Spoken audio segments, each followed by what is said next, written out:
Welcome everyone. We're so happy to have you at our, this is now a yearly event at our employer panel. We're so thankful for our employers to be with us here today to kind of give us some guidelines on hiring practices and what they look for in a qualified applicant, not only on a resume but in the interview, so we're excited to hear from them. Also, I am a work success coach here in Provo, and I want to give a plug to our program. Work Success is a 2 to 4 week program to help you find work. So if you need some additional help finding work, helping with your resume, interviewing, networking, all those types of things, I would love to have you in my class. We have the Work Success classes throughout Utah. So contact your local Department of Workforce Services offices and ask about the Work Success program. And if you are here in my area, just contact me after this meeting. I'd love to tell you more. Okay? With that, I'm going to introduce our panel. All right, starting here on my far right is Wally Trotter. He is with Mountain View Hospital. Wally serves as the VIP of Human Resources at Mountain View Hospital in Payson, Utah, where he oversees all the hospital's human resources programs. Prior to Mountain View, Wally was the Director of Human Resources at Longview Fibre, did I say that right? Fiber. Okay. Fiber. In Spanish Fork, Utah, where he also directed the company's human resource program. Wally has been actively involved in a number of community and service and organizations, including the United Way of Utah County, the Boy Scouts of America, the Rotary Club, the Public and Community Health Advisory Board at Utah Valley University, and the Utah Department of Workforce Services Employer State Executive Advisory Council. I worked with him on that board. Wally did a great job for us. He has served as the Bishop of the LDS Board as well. Wally graduated from the University of Utah with a Bachelor's of Arts degree in Family and Consumer Economics and a minor in History. Thank you, Wally. Happy to have you here. The next one we have is Miss Kat, and she's with Ames Construction. She's currently with Ames Construction and Human Resources and a safety risk manager for their Western region. She has a beautiful family with a loving husband, three-year-old daughter, and 2 dogs. She loves the outdoors, loves to travel. Her hobbies include rock climbing, paddle boarding, and archery. Doesn't sound like a fun girl to hang out with, right? She started her career in health insurance and politics, and was administrative assistant for a state house legislative representative back in 2012 to 2014, while getting her degree in human resource and business management. She wanted to expand her knowledge within the insurance industry and started working for an insurance broker from 2014 to 2017. While she was learning the insurance industry, she started to really focus on the construction contractors insurance and risk management. She got hooked and knew that she needed to be in construction. After learning so much about the industry from construction insurance and the business, she wanted to go back into human resource and utilize her degree. She was hired by a different construction company working as a HR journalist for about a year, but it wasn't what she wanted it to be, or she didn't think it wasn't what she thought it would be, and felt she needed a change. It wasn't until September of 2018 that Ames Construction reached out to her and offered her the HR safety risk management position. She started working for Ames and knew that this was the right company for her. Human resource and risk safety management are combined departments in this type of industry. So she can tell you all about the outstanding team with Ames. She loves working there. Our roles are human resource, safety risk compliance, claims, FMCS compliance.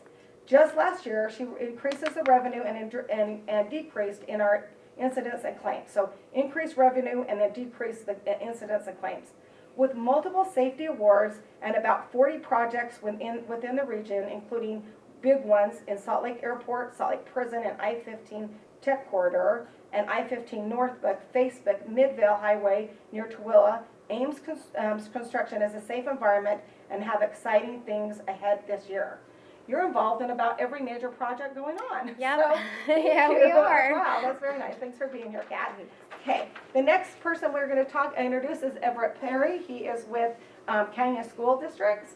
Everett Perry has been working in human resources for over 25 years. He has been working for the Canyon School District for 11 years and currently serves as a human resource administrator for their 62,000 employees. 6,200. Oh, 62. Oh my gosh, sorry. I meant 6,200. That's a really big district. I meant 6,200. That's Sorry. enough. Thank Let me you. just tell you, that's enough.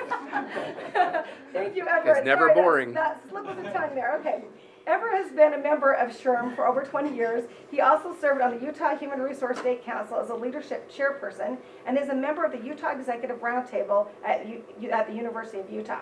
Mr. Perry is a decorated military veteran who served in the United States Navy as a hospital corpsman for 8 years. Thank you for your service, Everett. You're welcome.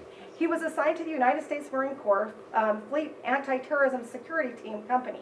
He has spent years in the military training, including courses in close quarters battle school, SWAT training, advanced urban combat, counter sniper tactic courses, advanced combat medicine courses, and EMT. He has also served with Radiological Response Team and the Explosive Ordnance Disposal Team. He served as a petty officer in charge for an 8-bed ER 21-room industrial clinic while providing coverage at his platoon's dock and designer marksman during Operation Desert Storm and Shield. If there's a doomsday, I'm going to come right here and ask you for your guidance. I've heard that from my neighbors. Everett is a Utah State Certified Investigator and has conducted investigations for the Utah Attorney General's Office, Utah State Risk Investigations, Utah State Risk Management Offices, various school districts, and private companies. Everett has conducted over 5,000 professional seminars in the last 25 years. His high-energy seminars have been seen by over 80,000, I got this one right, 80,000 people from all different walks of life across the United States. He specializes in leadership, motivation, and human resource topics. His passion is life to make a positive difference for all he comes in contact with. Thank you so much, Everett. And my license plate do say, make a diff. I love that. That's so good. Our last person is Jeff Skipper. He is, did I pronounce your right? Skipper. Skipper. Okay, Skipper. Jeff Skipper. He is with Duncan Aviation. And Jeff studied aviation at Western Michigan University in Kalamazoo. I would love to say I was from Kalamazoo. Kalamazoo, Michigan, and graduated with an FAA commercial pilot license and airframe and power plant mechanic license. After graduation, he started as a flight control technician in the plant department at Cal Aero in Kalamazoo and eventually moved to a shift supervisor position in the airframe maintenance department. In 1998, Cal Aero was purchased by Duncan Aviation and he was promoted to assistant manager of the airframe maintenance department in 2001. In 2010, he moved to Utah to start up a third Duncan MRO facility from the ground up to Provo as a project manager. In 2019, he was promoted to modifications manager, where he has responsible for the avionics and interior departments. As an avid skier, the move from Michigan was an easy decision, and he loves to be with family, and he enjoys the outdoors and Utah. Okay, and with that, I am going to go ahead and sit down now and ask you a series of questions. Okay, I thought I'd sit down here so I could see. Look at you in the, I'll have my back to you. Okay, there we go. Okay. If we can start right here with you, Wally, and then move down the line, and we'll just start that way. Can you describe to me what your, or to us, excuse me, what your onboarding and hiring process looks like? Wally. Okay. Our hiring and onboarding process is a centralized process, so we have a recruiter that's assigned specifically to our hospital. So any position that you apply, everything is online. You apply online and everything automatically goes to that recruiter. Once the recruiter receives that, he or she will screen through the applicants and send the applicants on to the department director that they want to interview. After the interview and they've made their selections on the candidates, then the candidates are sent to us in the Human Resource Office, and that's when the onboarding process starts. And that really is an online process as well. There is a little bit of interaction working in a hospital. There are a number of different things that we have to go through to make sure that background checks are appropriate, that drug screens are done. So there is some in-person interaction that you do have to come in and see us at the hospital for a little bit. Otherwise, most of the onboarding process is online. The I-9 process, uploading your information, everything goes, really you can do that from home. Once you come and finish drug screen with us, then we put you into an orientation class. And the way our orientations are set up, you can actually do an orientation at Mountain View Hospital in Payson, Timpanogos and Orem, St. Mark's and Salt Lake. It just depends on which hospital is the next stop. And everybody receives the same general orientation and onboarding process. Then you come to the hospital you're assigned to. That's us. Thank you, Wally. Hey, Kat? Yes, our onboarding process is separated into different departments. Our craft workers, laborers, operators, or any other craft individuals, which pipe laying or welding, mechanics, their onboard process is just a simple application. They have the option to do a paper application or an online application. Because of the construction industry is more hands-on, we do have more of the paper applications. A lot of the construction candidates feel more comfortable with the paper application. Once we get the application, we screen them, and they all come to me, and I send them over to the right hiring manager for specific projects that we are needing candidates for. When they're interested, they actually have to get signed up with the union. We are union-based on all of our craft workers and operators. So with that being said, when they're hired on, we send them over to the union to get signed up. The union does an evaluation, a skills evaluation. We definitely want to make sure that they feel comfortable in a skid steer, dozer, or any other equipment. So they do get evaluated, but we do help with their certifications. So it's free education for the candidates to bump up their skill level, and we pay based on skill set. So if they're an apprentice and they pass up to journeyman, then they get a pay raise. So it's all going to be based on their skill level. With our professional onboarding, which is more of our project engineers, project managers, superintendents, office personnel, so accounting, payroll, that is basically an online process with an application or resume. We pre-screen those as well and get them to the right hiring personnel. When they've made that decision, then they come to me and we start the onboarding process. We are a safety-sensitive company being in construction, so we do pre-employment drug screenings. We do backgrounds for certain projects, but we are open to individuals who do have backgrounds, so we're good with that. And that's basically our onboard process, and then once they're done with the onboarding, hiring paperwork, then we send them out to their position. That's pretty much it. It depends. There's your answer. We literally have 5 different ways of coming on board. So we have our miscellaneous hourly hires. We have a ton of those. I mean, there's literally thousands of employees who come in and out that are aides, sweepers, that kind of thing, that are part-time jobs. We have thousands of those that come in and out. Those are done locally at the schools. They can simply fill out an application online. They come in, they meet with the principal or the local department, they get hired on, and off we go. That one, we also have a new employee orientation for all of those employees that goes once a month. They would come into a school. We usually hold it at a school because we want to be in that environment. They would attend, and it's a 2-hour process that we have to do by state law, critical policies. It's really exciting. You sit and listen to policies for an hour of it. But we also go through payroll and all the stuff they need to know and how to be on board. The other side is that we have the classified contract, so that's all of our more skills and trades.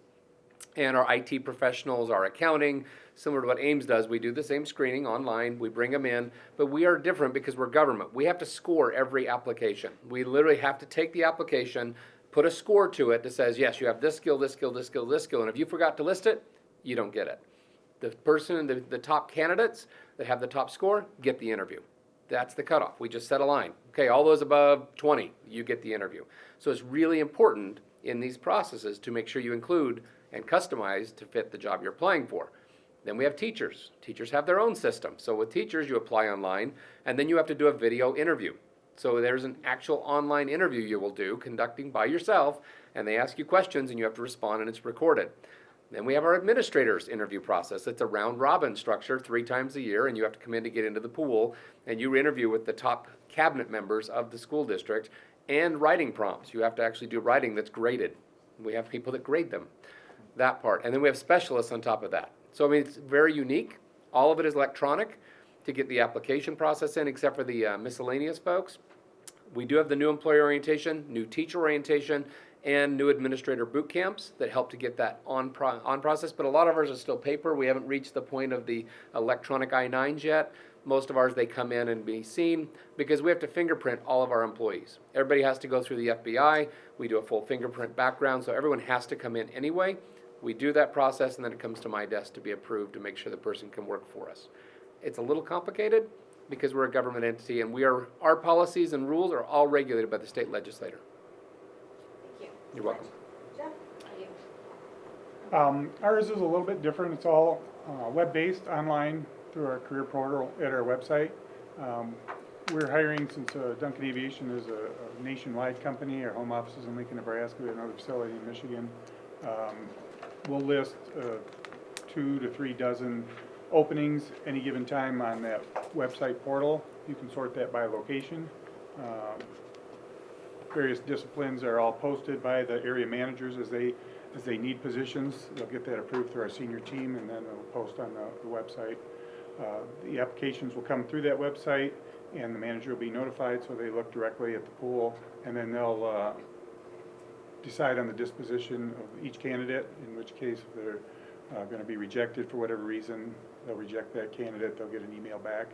If they want to continue on and are going to be considered, they'll mark it that way, and the applicant will get a notification email on what the next steps are. So if the candidate is out of state or coming from a distance, we might call them for a phone interview. And if everything looks good and they're interested and we're still interested, we'll fly them in for a face-to-face interview, kind of a decision strip interview setup.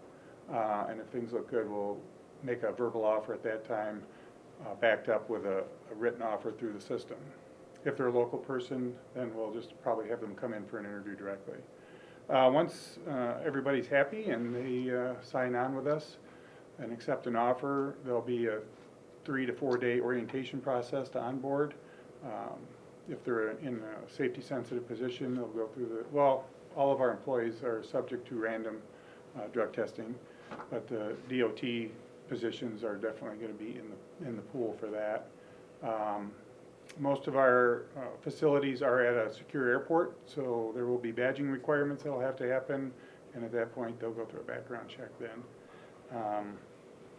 And then once they get through the all-company orientation, learning the systems, procedures, policies, they may spend a day or 2 in their individual departments. If they're a technician, they'll get some department-specific technical training, man-lift training, things like that. Very good, thank you. Thank you so much, everyone. The next thing I want you to do is to look at some resumes. So for you guys, they'll be there because you have your background on. The first resume, I want you guys to look at it. The reason this stems is I found that there was just so many different resume types coming across my desk and things that I'd never seen before, and I just wanted to get it from the horse's mouth. What do you guys like? What do you not like? You know what I mean? So if we could just start with the first one, the Lily Beth, and I don't know if you can make that more, I guess that's all the people can kind of see there. Yeah, it's But what do you guys kind of think about this format? Do you like it? Pros, cons, is it visually appealing? Can you pull out the information quickly enough? What about first This one? resume right here is probably 90% of what we see. Okay. Simple, plain, laid it out. Here's the job, here's my skills, here's my experience. This is the education I have. I mean, just a easy layout. That's probably what we see 80 to 90% of the time. Not super fancy, but it's a 30-second read and I got what I need. Awesome. And you kind of like things that are a little bit shorter and easy to pick out the information, right? Depends on the job. If I'm looking at somebody with 20 years of experience in this job, I want someone who's a director or whatever, I'm gonna see 5 and 6 pages. It's totally different than somebody I'm just screening a first wave, right? We're just getting into a professional position. I need a network engineer. I can buzz through and see if they've got that skill set and then see where their experience is. Done. And now we got 30 seconds, scored it, off we go to the next one. I agree. This one's simple. It's more appealing. When you're going through multiple resumes, the busier it is, the more likely I'm going to toss it out and not even take the minute to go through it. This one, breaks it in, the different sections, which helps a lot when you're going through so many. It's very eye appealing. And the dates are right there, which is a big key that I look at is their history, their work history. So yeah, the simpler the better, but like he said, if it's a, if I'm doing a project engineer, it's definitely gonna have a little bit more to it. But even those are even simplified as well on how they break it down, which helps a lot. I do like the simplified one as well, the quicker read you can have. We do have a spot on our application that you can attach a resume to the application itself, but keep in mind that a resume is not a legal document, but the application is. And one of the things that can screen a person out is if they attach the resume to the application, and on the application, they just go through and say, see resume, see resume, see resume. That one, Yep. that application is gonna get screened out really quickly. Because We're I the wanna same. see that on the application, not necessarily on the resume. It's okay to put the resume in. You probably all heard the joke, that the closest we come to perfection in life is on our resume. That's part of the reason why I still want to see that on the actual application itself. The only thing that I would have with this one that's showing up here, the contact information, I would like to see that a little bit larger. Let it stand out so I know how to get a hold of you. I agree. Well, and all the fonts are small. Yeah. People, we're old. And I, It's like, hold on. Wow, that one's a good one. I mean, not all HR people are young, so 12 point, folks. At least 12 point. Yes, I agree. Okay, you wanna move to the next one? Oh, sorry, Jeff. Oh, Uh, Jeff. whatever they said was pretty applicable to me. I am not a super picky resume person. One page is great, but I see anywhere from 1 to 4 pages for some entry-level positions, and I'm thinking, you got a high school kid with, how can you get 4 pages of Yeah. experience? Yeah. But, I'll still look at it. If I can find the information I'm looking for, it's not gonna discount them. I'm not in a, like he said, it isn't the formal document. I do have to match it up with the application too, so. But still, if they can shrink it down. Shrinking it down, Well, Yeah. on the- 1 page is nice, and as long as it's got the history and the dates, I like to look for that, and experience and skill set. But I also, one thing that's missing on a lot of resumes, I like to see your achievements. I don't want to just see what you do, right? Because that part, I can figure that out. I want to see what you achieved. What did you actually accomplish in your former employer? And that piece, many people forget to put that in, is that, I raised goals. When you came in, look at the difference in hiring and risk. You've dropped your mod factor. You've done all these things. That's important stuff. Yeah. What are you achieving for the organization, not just what are you doing for the organization? Because if you show up and got your paycheck, that's nice. But I want to see more. And a lot of these don't have that. Some do. Awesome. Very good. That is what we teach in Work Success, by the way. So it's all great things. Okay, here's the next one. This one is more of a functional resume, and I'm just wondering what you guys think of the functional resume, where it lists all the skills. This isn't a clear copy, and I'm sorry, but so you just kind of look at maybe the overview. This lists the skills, and then lists the work history at the bottom. Is this a resume you like to see or don't like to see? What are your thoughts? I think you need to tailor the resume for the audience that you're after. And if you're looking for a job, you're applying for a job, I would put your work history right up top and let me see what it is that you've done. If you're applying for a school of whatever kind, then I would put my educational experience first and let them see that. This one, I'm not quite as buzzed about this one as I was the first one, because they seem to be shortchanging themselves on their work experience. There's nothing there. So with the first one, I do like this format better. But what I did like about this one was how they underlined this skill summary. I wish the work history was just flipped. The work history was there where the skills summary was, and the underlined bullet, or with the bullet points, would have been great too. I still like the Lilibeth better, but this is mediocre for sure. We had a panel last year, and they were saying that there's so many great skills, but we just don't know which employer they Where- gained those skills. exactly. You have no So idea. trying to pair them together is a little. Yep. little Puzzling, harder to do. yeah. Agreed. Okay, any other comments about this one? Okay, let's move on to the next one. Now, I'm seeing a lot of pictures, you guys. They're coming back, at least for the millennials, and I'm like, I don't know. I don't know what to say. I guess it depends on the employer, but, gosh, pictures, color, yeah, tell me your thoughts, you guys, on this one. Yeah. I would recommend against a picture because for me as an HR person who's trying to screen through these, the application process should be a blind process, meaning that I don't know who you are. All I can see is what's your experience, what's your background, what's your education. That's all I'm concerned about. If you give me the picture, then you've just divulged some information that might make it a little more difficult on me as a hiring manager. I don't want to be put in that position. Agreed. So make it blind. My favorite is when they put their Insta picture on there, right? Yeah. And they've got their Instagram picture, it's all decked out, and they're turned the right angle, and it's the right lighting, and they walk in, and you're like, really? That's like Tinder. Yeah. It's like, wow, is this from Tinder? Or even better, I had one 2 weeks ago that came in, and it was cropped out of another picture, and there's still partial of someone else's head in the picture. And they were doing this. It's like from a below. Yeah, don't do that. But I agree, neutrality is really important, and we can't be if there's a picture. I agree with these guys. Also, it's just really busy. And I am seeing a lot of these resumes in our younger generation. And I think mainly because they're basing it off of like a social media, like LinkedIn or, social media format. But it does expose some risk exposures, right, with the picture there. If I'm going to send this resume over to, a department, there might be some issues. You just open that door.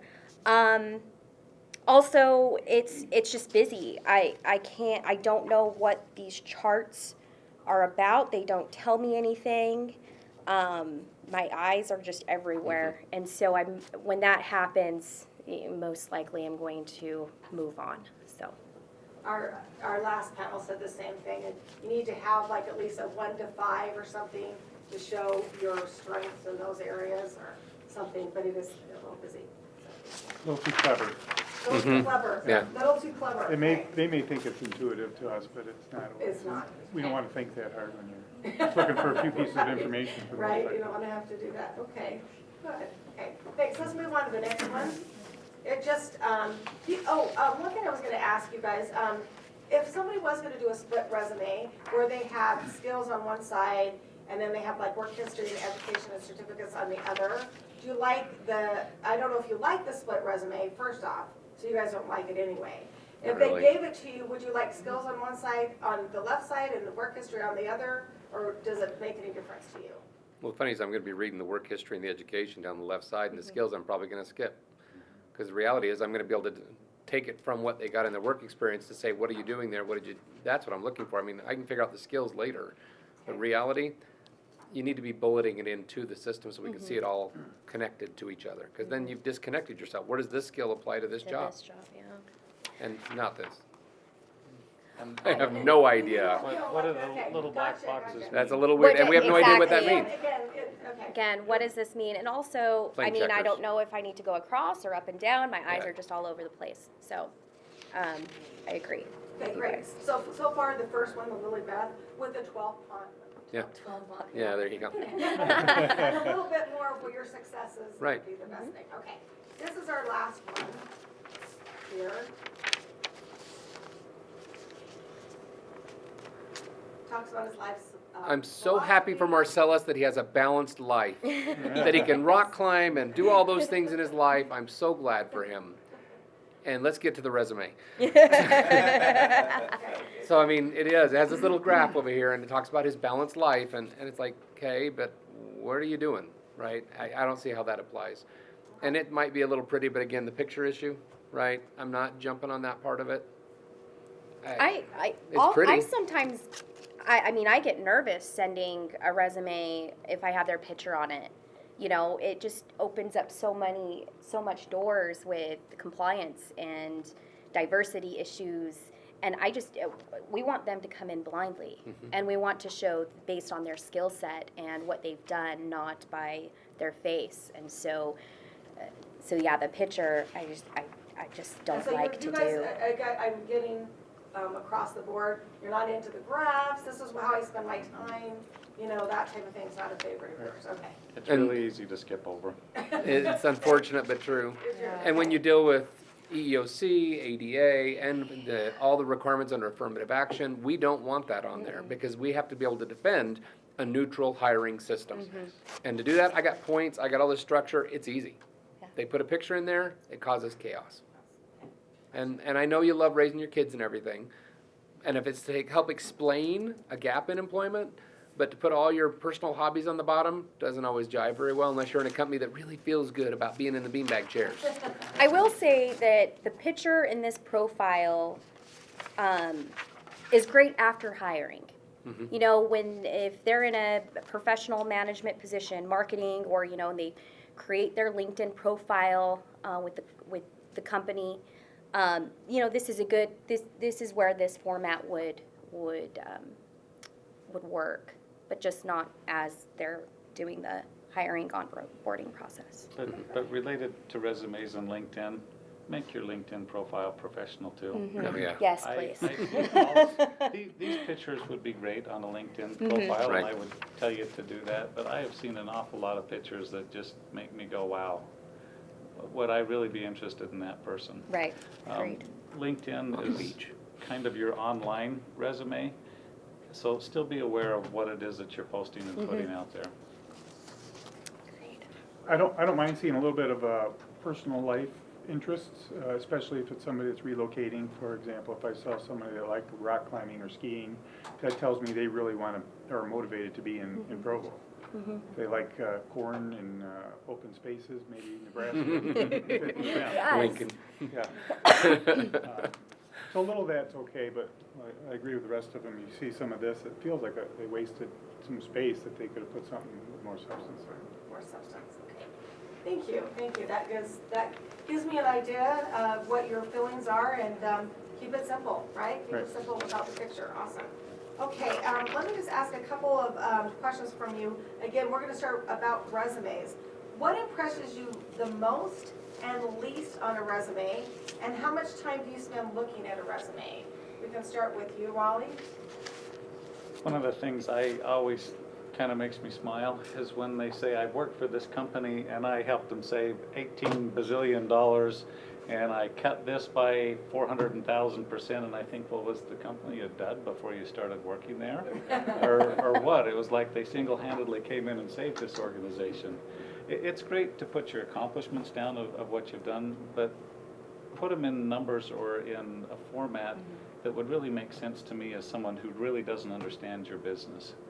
Or maybe it's an unrelated kind of a thing. That's one of those things I always view with a little bit of eye of suspicion of, wow, I guess it goes back to my comment of closest we come to perfection in life is on our resume. It looks pretty good, but make it real. And then, like I said, really, I don't spend a ton of time looking at resumes because I want the application. I do spend some time looking at applications and making sure that they're filled out completely. Spelling is a big thing, especially for someone who has a completely online application. It ought to be spelled right when you have your information down there. Most systems have a spell checker on them. Even if you're filling out a paper application that you may have, take that extra time and just make sure you're spelling things the right way. If you're uncertain, ask somebody, but make sure that you get it right. It shows that you care about what you're doing and you're adding some detail to what you're doing. Thank you. One of the biggest things I like to see in a resume is, of course, the history. Especially in the professional side, office personnel's. That's a big key for me is do they have an established work history, or are they jumping from job to job? If I see that they've had a ton of gaps and no explanations, I just go right through it. With our craft laborers and operators, it's understandable because it's seasonal work, so I am going to see a lot of gaps. But it makes sense when I see gaps in the wintertime, slow seasons, right? So that's a big thing. And skills and what they've done for the company, kind of what you were stating. What did you do? What did you accomplish in that company? Is a big thing that I look at as well. And usually I want to take no more than a minute or two on a resume, just depending on the position. So like we said, the simple, the better, because then we can get all the information very quickly and make the next move. Is there anything they put on their resume that you're like, well, we kind of went through those, so you said it. Is there anything specifically, like, why are they putting this on here? You know, is there anything you would recommend that they leave off? Yeah, I got a good one. Folks, when I know you do you your did. email, Yes. Dragon Love Yes. or Yeah. hotmama@gmail.com. Pimp Daddy. You might want to change that Gmail and get a different one, because I've got some great collections Yes. of those I've actually pulled out over the years that you really don't want to be using an email, even though I know it's your passion. I got that. You got dragons all over your house and all the commemorative plates, but it's all good. But what's part of it is your impression is that not only is it your phone number in that piece and your voicemail on your cell phone. Careful what you put on that too. I've had some of those that are great. But the whole impression, errors on your resume, that kind of stuff. I mean, not just not just punctuation, that piece, but truly errors that don't even match up to the application, and resume that's outdated. Why attach it if you've got 3 jobs missing that are on your application? It needs to be congruent. And I have to laugh. Some of the stuff they write on there, I really shouldn't know, right? And why they even put on there why they were fired, and they put in great detail of why they were fired. And it's like, I don't really need to know all that right now. So there's some things you really don't want there. But thank you. But thanks for the info, and wow, that resume went away, didn't it? Good luck next time. Yeah, well, that was fun, thanks, bye. So it is really important about what your overall look is.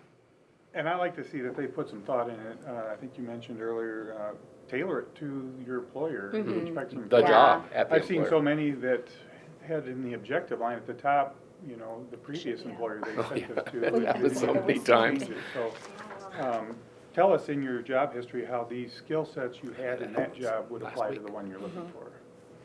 And just freshen it up, make sure. Melissa, Does- if you don't mind for a second, would any one of you mind if a job seeker reached out to you in a networking or informational interview setting to find out some of this information? Not at all. Oh, no, all day long. Yeah. Please do. Even come Yes. visit. I mean, even outside the interview, I've Right. visited with numerous applicants that just want to come in and say, okay, where do I fit? It's career molding, Yeah. right? We're all for that, because that's the person who wants to work for us. Exactly. They've already got the desire. Another thing that's really impressive is research the company that you're going to apply for. Do your homework. Do your homework. It's so refreshing when you get a candidate in for an interview and they know the company. And it helps me know that they're serious about the position. And the majority of those people work out and have worked for Ames for 5+ years, or, you know, and so that's a big deal. So research the company when you're applying. Be serious about it. When I worked at Longview Fiber, I actually had candidates that would come in and would be partway through the interview, and they would stop me and say, now what position is this? Yeah. Say, alrighty, I just wasted my time, didn't I? So again, make Yeah. sure you know what it is that you're doing before you walk in the door, what you're after. And one of the topics too is cover letter, no cover letter, right? We've been through all the iterations of people used to do cover letters all the time and don't do cover letters. There's some value in cover letters in certain circumstances. An example, if you've got a large gap that's taking place in your employment that is a little strange to explain on a resume, that may be the place you could actually put it together where it's a value to us.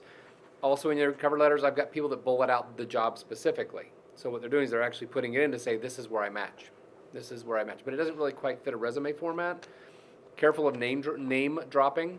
You might drop the wrong name, the person that's on my naughty list at the employment. So, you know, be careful you're dropping the right name, because that's important. I've had people come in and it's a person I'm literally meeting with like in a few hours to say goodbye to, and that's the person you're affiliated with. That probably doesn't give you the best merit. So it really would be important that if you're gonna name drop, get the right one and say it correctly. So that happens a lot, but we do still take cover letters if they're applicable to the way they're applying to the job to get the points they're looking for, because it's hard to get some of those in a resume. So we still do get some cover letters, but job reference letters, like positives, that typically doesn't happen until we get in the interview process. I don't want those reference letters. For the sake of time, I'm going to ask a couple of questions, and if you can address each three of these parts as we go through. Did I get through to you, Jeff? I'm sorry. Yeah. Okay, I want to make sure that I don't forget my good employer on the end here. Okay. So the next question is, does your company use computers or filter programs to, like where a human doesn't even look at the resume? It's just a computer that pulls out specific things. Also, do you view a potential candidate's social media accounts? And how would you address, how do you think a job seeker should address if they have 6 months or more gap in their work history? So can we start with you, Wally? Could you get all those? Sure. Do you have the Yep. robots that filter social media? We don't use a computer to filter through the resumes. There's actually a person who's going to look at the application, the resume. Generally, as a rule, we don't look at a whole lot of social media websites. An occasional manager may, but through the normal screening process, we generally don't. And if you've got a significant gap on your resume, the biggest thing is just be honest on your resume. And if you've got a gap, let the gap stand on its own. It's okay when you get a chance to interview, come in and explain what that gap was all about. And that's okay. It's not necessarily a game changer or a game breaker if you've got a gap, because some people have gaps. Sometimes there are various reasons for having a gap that are legitimate. That's fine. One follow-up question to that. Some people on their resumes will put just the years and not the month and the dates, or they'll just put, I have 10 plus years, or I have 5 plus years of experience here, 3 plus years of Be experience specific. there. We want dates. You want dates. Put the dates, because when I do a background check, the background check is gonna go through everything, and it's gonna look at everything specifically. And if things are way off, I'm probably not gonna hire that person. And if they have just the years, but not the month and the year? Be what do you think? specific still. You want the month and the year, okay. Because I worked December of 18 to January of 19. Oh, look, 18 to 19, 2 years. No, it was a month. Yeah. So it is really important to put the years and the Yes, date. and yeah, absolutely. It's a great way to get 2 years out of it. Yeah, too, doesn't it? Yep, see? There's no gap. How about you, Kat, those 3 questions? So we don't do a lot of the online base. We do actually have our hiring managers, including myself, filtering and actually looking at the resumes and conducting the interview process. What was the other question? Social media? Social media, it depends on the position. We have had a lot of success with our project engineers from social media. We've got project engineers all over the nation who find me on LinkedIn, and I do look into their profile when they reach out to me. And so I've had a lot of success with the engineers and management with the social media and LinkedIn, but no, it's not something that I go directly to. But when I do get candidates that reach out to me to social media, that's the only time that I look into that as well. How would you address a 6-month gap? Like he said, as long as there's a good explanation, life happens, and you might have, a single mother working or staying at home for 2 years, 3 years, or whatever, getting back into the 4s. There could be an explanation, and so we don't look past that. But if there is a gap, a very large gap, and it doesn't make sense, to me, putting that on the cover letter would be, That's easy. explaining it would probably be helpful to, get your foot in the door with an interview process. If somebody, say a mother, worked for a couple of years and then she was able to take 3 years off and just be a stay-at-home parent, putting the stay-at-home parent on a resume to show that, fill in that gap, is that Oh, yeah. like that? Oh yeah, I mean, No, gosh, absolutely. bow to those stay-home Yeah, moms. there you go. I tried it, and for 9 months, thinking that it was something that I wanted to do. When my daughter was born, it was great being with her for the first 9 months, but by the time she started crawling and walking, I wanted to go back to work. So, you know, it's okay. It's not an issue. And, you know, those stay-at-home moms, they're doing laundry, they're cooking, they're doing all sorts of jobs. It's work If you too. really think Oh, about yeah. it, it is. Yeah. So I'm okay with that. And that's the explanation of the gap. Or, you know, if somebody was gone for medical purposes or, you know, family, you know, there's definitely reasonable excuses. So on our side, we don't electronically screen. We do have screening tools that go through, but we don't go through and do a bot, right? However, there is a trick to this, by the way.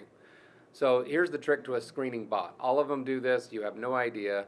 Take your resume down in the bottom in the footer, double click it, move it to 1.25 font, type in every skill set with just the word, space, word, space, word. Don't put any dots, dashes, commas, or otherwise, and the bots will pick up every single one of those, scrub it in, and make it look like you were the most amazing candidate on points.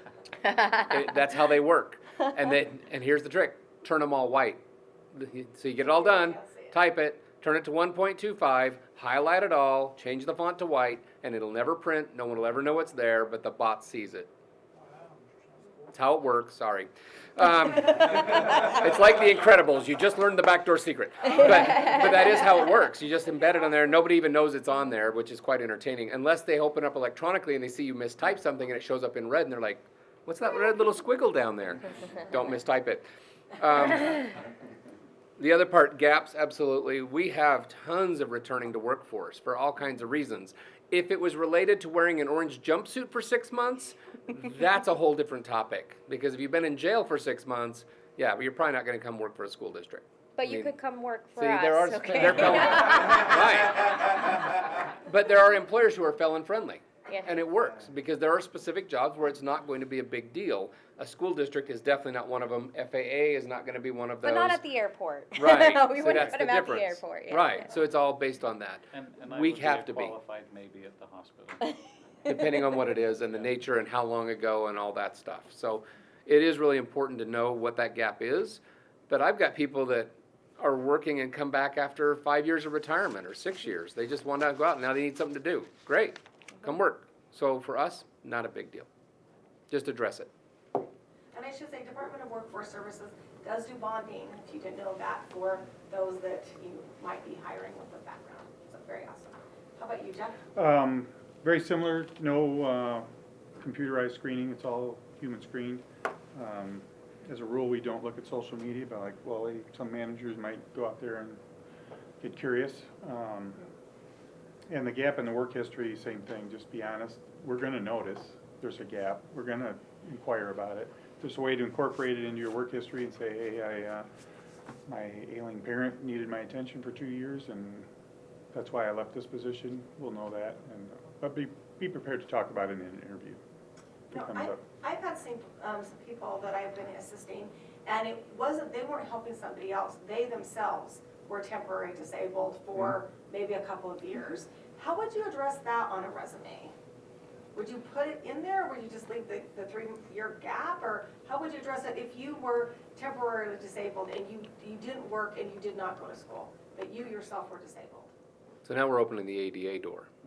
So that gets into an ADA conversation, and you're gonna have to dance very carefully because again, we're trying to be neutral in the situation and we are really gonna be dancing carefully around what you've divulged to us. So you may or may not want to put it on there, or you can say discuss in an interview, something of that nature, so that when you're in the interview, then have that.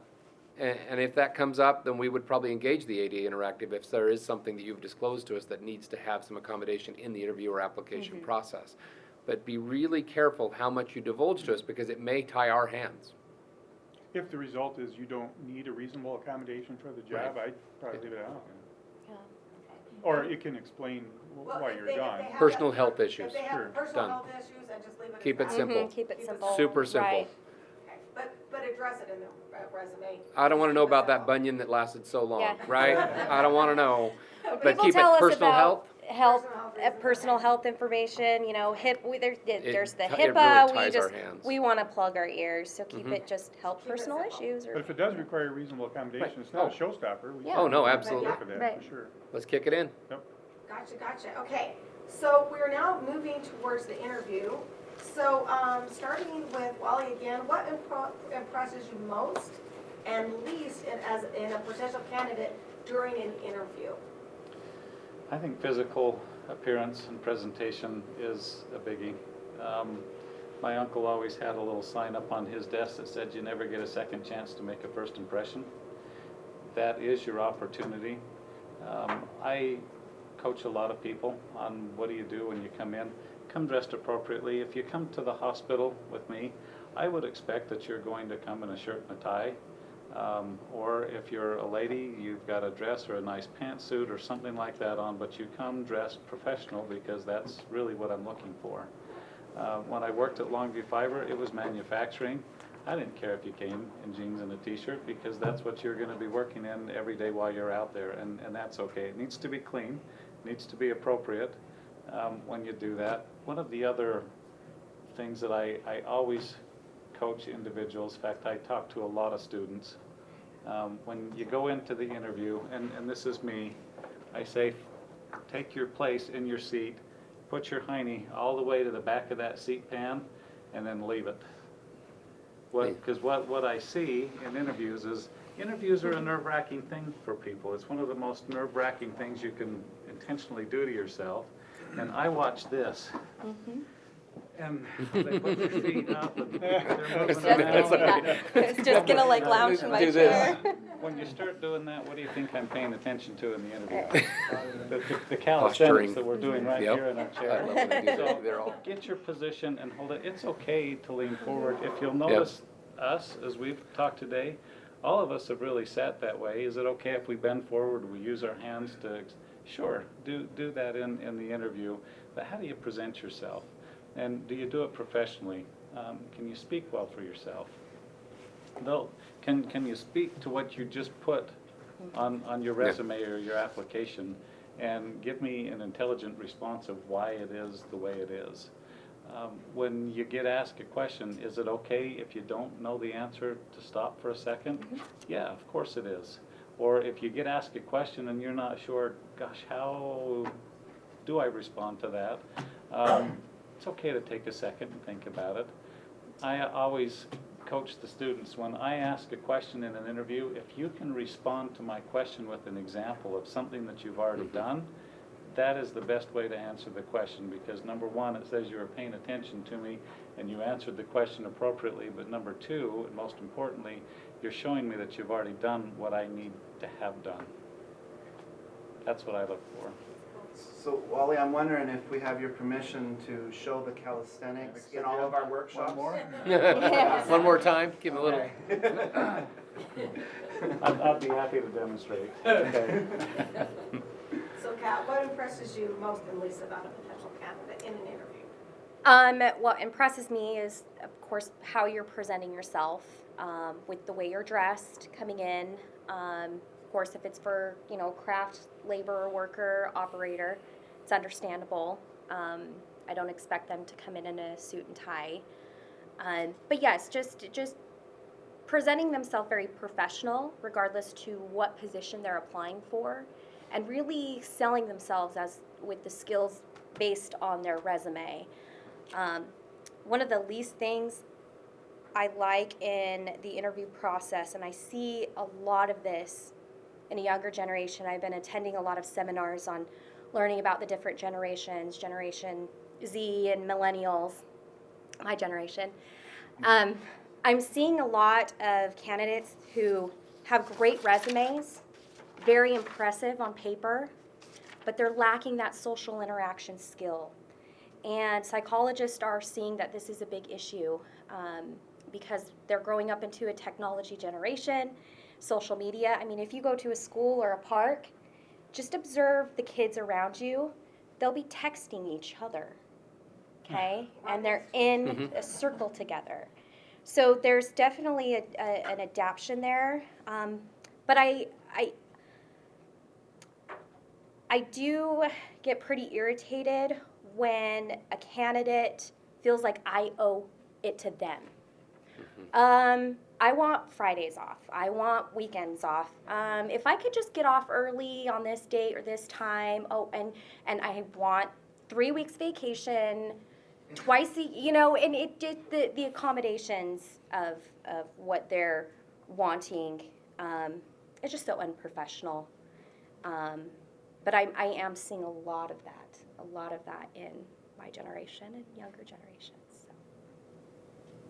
Thank you. Glad I wasn't raised that way. Yeah, exactly. And the bigger you get, the worse it gets. So when you become 6,000 employees, we're government on top of it, bureaucracy on top of that, policy and law regulates everything. Flexibility goes out the window. I mean, even negotiations go out the window. So a lot of stuff creates tight hands no matter what. But when you walk in flip-flops and you're trying to be a professional teacher, or I had a person come in a t-shirt and yoga pants to be an interview for a principal. Wow. Principal. And I'm like, you want us to pay you $94,000 a year in a t-shirt and yoga pants? Did I miss something? That kind of stuff. Or they bring their kids. Probably not the best thing to do is bring your kids to an interview. If you can, I mean, there's some times where you just don't have a choice, right? But that's probably your hourly jobs. But any of the professional positions, I mean, there's no reason to do that. Find a way to get that coverage. But dress for the job you want and one step up, right? But you need to do your homework. You got to look at the company and say, okay, what's their dress code? What are their standards? You may have to go out and stalk them a little bit and park out front and go, what are they coming out in? Okay, I got it. I mean, do your homework on it, right? Do a little bit of work to find out what their expectation is and dress to that expectation. Because you're right, in our labor fields, our grounds laborers, those guys are out on mower crews. I have no problem with Levi's and whatever they're doing because it's all different tiers. Know your job, know your area, and dress accordingly. And then the other, in the interviews itself, you always get the idioms and finish your sentence. That'd be great. But part of that is it's that first impression. You've got that first 10 seconds of walking in, greet them. It's okay to bring a water bottle to an interview. Not the flask, okay, but a water bottle because you're going to get dry. It's going to be it's not a big deal. Bring it with you. People get freaked out about that. And then in the middle of the interview, they're like, great, okay, we understand. You're nervous. This is a stressful thing. Just like you said, it's one of the most difficult. That's fine. Bring it with you. And so that part will play a role. People get freaked out about these kind of things. It's okay. We're kind of casual that way. Yeah. But it really is important that you walk in with that first impression. Shake hands if they're reached out to you. Wait for them to greet for the seat, right? Wait for the greet for the seat. Don't just jump in and let's go. And we provide questions many times ahead of time. We'll literally have the questions in front of them. And I had people who just go, okay, and on question number 1, this is my answer. You haven't even asked the question. Let the people engage it. Let them run the interview. Because if you're jumping in to run the interview, you just ticked them off. So don't go that way. You got to let them run their show in their way. And then if they engage you, great, engage it. You've got to be able to measure people. And you're right. There are some generational issues where they don't know about the filters and the norms. They're missing those social cues. And they'll jump into things and you go, where are you? Yeah. That is a big issue. One of the first things is kind of have the means to get to the interview. We've had some candidates, UTA is great. I use it frequently because I come down from Murray. But don't ask us when we set up the interview time, what the schedule is for the bus and train. We kind of know that. We had one guy that there was no bus stop to our facility. There's one probably a quarter of a mile away, and we kind of asked for a ride. So he's coming down from Ogden, But still. had a ton of experience. Still want to take a look at the guy, kind of out of curiosity anyway. But, so be able to get there, when you're in the interview, kind of either leave that in the car or put it on silent and ignore it. Nothing worse than being interrupted. I, as an interviewer, would take great care to put that aside as well. I would expect the same courtesy. Good eye contact, communication, be articulate. I don't mind uncomfortable gaps. You mentioned there'll be time you can think about it. We appreciate that these are questions you may or may not have heard before, and they're intended to be kind of thought-provoking. So think about it and But support answer, it. but answer them, But answer them. because they'll ramble and never answer the question. The real-life examples are. Oh, yeah. are Golden. great. Yeah, they are. Yep. Love it. And then be knowledgeable of the company. You know, do your homework, see what we're about. Yeah, the core values, you know, our company mission statement, would be kind of nice to know. So, things like that. But right, finish the question. Mhm. Rambling is, we tune out after 2 minutes of talking. If you haven't got to the answer, I'm kind of moving on already. But a non-answer's okay, right? If somebody says, well, I've never worked with that before, then just say, I've Sure. never worked Yeah. with that before. Exactly. And, you know, have you ever worked with this software? No, I haven't, but I can learn it. Right. There, Yeah. done, stop. We can Stop. tell if Great you're I answer. love that. If you're trying to Don't slow us, keep we can going. tell. Yeah. Because people Yeah. will, they'll just, oh, but I want to talk about, just answer it. Yep. Nope, don't know it, I can learn it, great.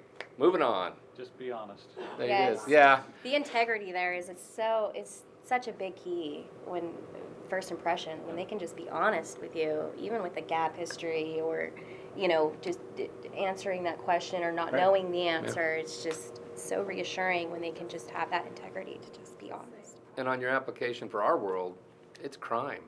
You're lying on a government document. So don't lie in your So don't application when you lie. apply to us. There you go. I have no criminal history. I can see everything, people.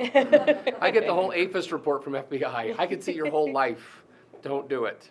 Don't lie. So going on, I'm starting again with Wally, how does company culture fit into the interview process? How important is to know the core values of the company? You've touched a little bit on that, Jim. Yeah. I would say it's key that you have to understand what that corporation's mission or their value statement is, what their core competencies are that they're looking for. With us being in healthcare and taking care of people in kind of some vulnerable situations, ours is that we want to treat every patient as though they're a close family member. That's what we're looking for in that candidate. If I'm the patient, are you going to treat me like that I'm one of your family members? And you think about that, sometimes physicians can be a little intimidating. But if it's my mom that's in that hospital bed and it's in the middle of the night and you're the caregiver and you're thinking, oh gosh, do I call the doctor? Do I not call the doctor? What if he gets upset at me? If it was your mom, would you care if he got upset at you? You wouldn't. You would want them. So you need to understand what really that basis is of taking care of the patient or the product or whatever it is that you're doing. Learn that, be able to speak to it, so that when you're answering the questions, you can again give examples and say, this is how I've done really what your values are, what it is that you're looking for. Thank you, Jeff. Yeah. Company culture. Okay, well, construction culture is definitely different than A an little rough. accounting or, Yep. yes, you know, it's changing though. You know, our construction superintendents, foremen, people who have been in the industry for 20 plus years, you know, there was that old school mindset of the construction culture with, you know, of course, our laws, discrimination laws, all that taking place, and EEO, they're a lot better. But you're going to hear cuss words here and there throughout the projects, and so that candidate has to understand that in some areas there might be some of that. It's just the construction culture. Of course, things get escalated, then you know, I definitely step in and address those laws. But it is very different, very casual. Ames Construction is family-based, but we've had guys who've been with us and girls who've been with us for 30 plus years. The environment there is outstanding. I highly enjoy the cultural there. They do treat their employees like family, and that's a big deal. It's all a team effort, and safety is our number one in our industry. So we need a candidate who understands safety and will take safety above anyone, even above the president, even above the law. Safety comes first, and so they have to be aware of that when coming in this type of culture industry. Attitude and aptitude, right? If you can measure their attitude and they have a positive attitude about life, they've got a great aptitude to learn the skills, a lot of that stuff can be taught, we can find the right fit for that person. That's important, but they also need to understand our culture is very strange. I mean, yes, I'm a government employer, yes, we're big, yes, blah, blah, blah. But Canyon School District is weird in and of itself, just by the nature of how we came to be. I mean, we were in a divorce, right? The school district split in half, and it was this ugly, nasty divorce, and alimony, and all that fun stuff. But when we were formed, I was employee number 22, and my job was to hire everybody. And my job was to build not a bureaucracy, it was to build an entrepreneurial school district. That's a freak of nature, just doesn't exist. And we're still doing it.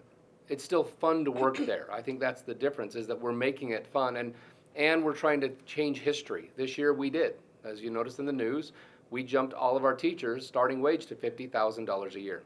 It's about time, right? Yes. But we had to do it ourselves. The state legislature didn't go there, so we had to do it ourselves. We had to raise taxes, we had to do all kinds of restructuring, but we made choices like that. Well, that's the kind of leadership that we need in our leadership positions, people who are willing to take some of those risks in a bureaucracy to change the status quo.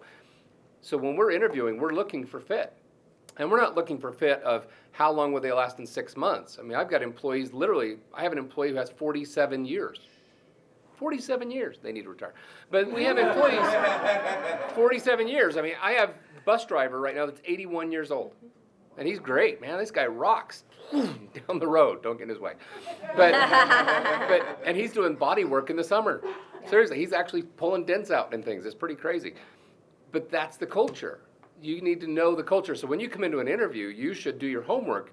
We're not like everybody else. And I think that's the difference. Ames, family-based. You should know that uniqueness of the culture beyond just what's published out there. And the news loves to attack us. So if you look in the news, we're just the bad guy. But if you really look at the news, we're changing wages. We're making teachers valued. We're doing those things that are about education. We're raising ACT scores by 7% over 9 years. Nobody's doing that, Yes. right? That's the difference. So we're trying to sell that. So when we have recruiters going out, we're hiring 37% out of state for teachers. 37%. We can't get enough people out of the universities. There are literally not enough teachers coming out. We are out all over the country recruiting teachers, and we sell Utah. We sell the ski resorts. We sell the adventure. And we bring them out, and they house them here to go try it out, and they love it, and they move here. We are bringing in all these imports from Iowa, Michigan, New York. I can't share all of them because that would break all our secrets. But they're all over. In fact, they're out today. Our recruiters are out traveling today to bring people in. But you've got to understand what that culture is, and that part of that interview process is the selecting of the right cultural fit. And you're looking for the right one, not just anyone, but people that teach, people that value education, people that love kids. I've had people interview and say, I hate kids. I'm like, you do know where you're applying, right? Okay. Just checking. Yeah, they're not a good fit, right? So know your organization and know the history of that organization, because it's really important that you find that mesh for yourself so that you're happy too. It's a two-way interview, right? Everybody's interviewing both ways. This isn't just us finding you, it's you finding us. And it's got to be happy both ways. Thank you. Jeff? We kind of make it easy. We put our core values, our mission statement, everything we're about out on the website. It's easy to find. Everybody can easily find this stuff. The important part is to kind of line that up internally with you. I know job seekers are looking for a job and that's their focus, but gosh, if it doesn't feel right to you to work in our culture, don't force it. I mean, we can tell.